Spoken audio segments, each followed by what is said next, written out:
Well, after all this time, it's finally time to do Hannibal. Like I said, Silence of the Lambs was so good, it spawned several sequels.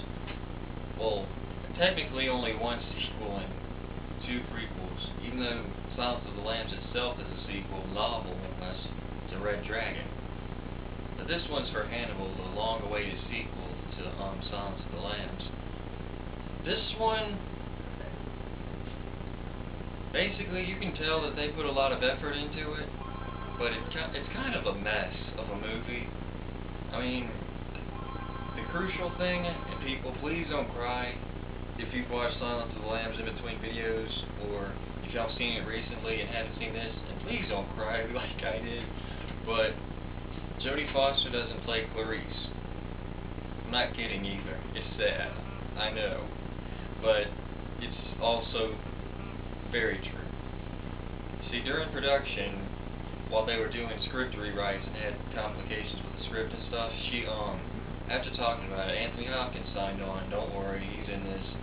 But they said they don't know if Jodie Foster's coming back due to she didn't like the script and she has other projects. And eventually, even though she was tempted, she said no. And they went through a list of actresses to replace her, including Angelina Jolie and Hilary Swank. Personally, I think Hilary Swank would have been a better choice than this woman, and they chose Julianne Moore. Although Julianne Moore is a great actress, and in a way, in some ways, a more mature Clarice, she doesn't pull the movie together like Jodie Foster would have.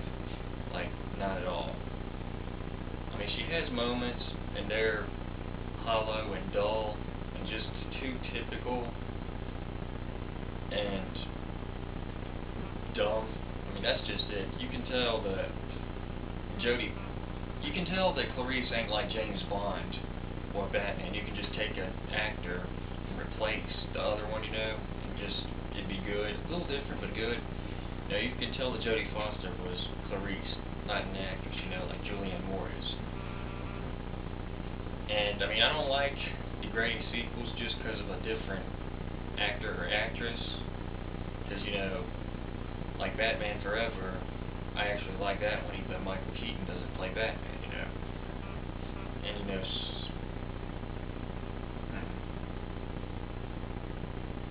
what other movie? I can't think of another good one, but, and that's kind of sad, I can only think of a superhero one where I actually like that since I'm a fanatic for superhero movies, but, yeah, that's pretty much it. And, when it comes to Anthony Hopkins, he's the only reason I kept watching this movie.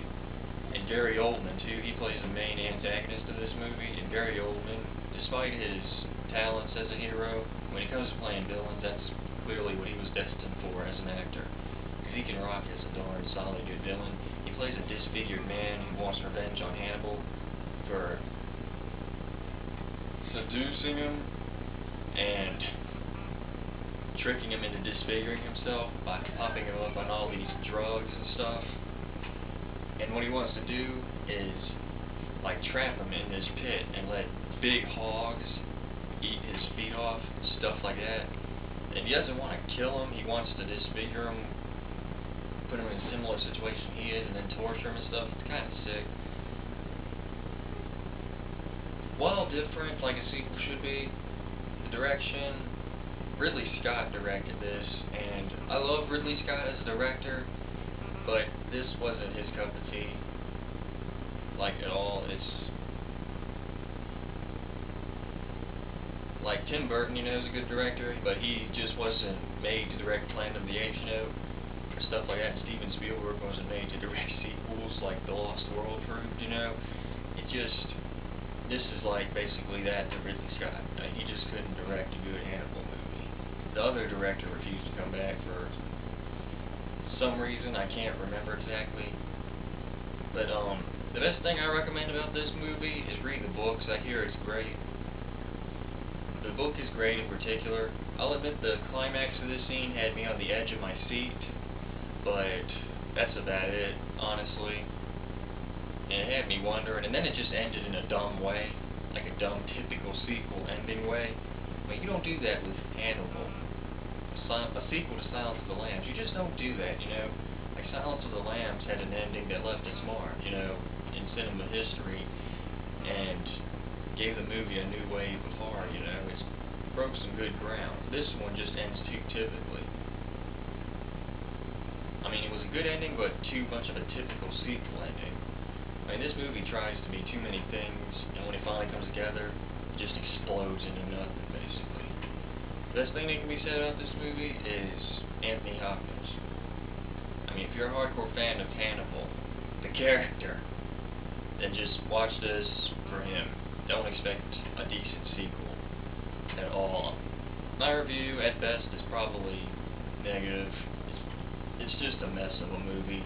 I really hate to say that because I wanted to like this when I first saw it. I liked the idea of it, and that they took it to a new level, and they got out of that crime stuff that was more of a terrorist thing this time. But it disappointed by far. And like I said, I don't recommend this. I recommend the book because I hear that's better. Even though I haven't read the book, I'm going to read it someday. But yeah, that's all for Hannibal. I'm sorry that this is my first negative review, but that's all. Bye.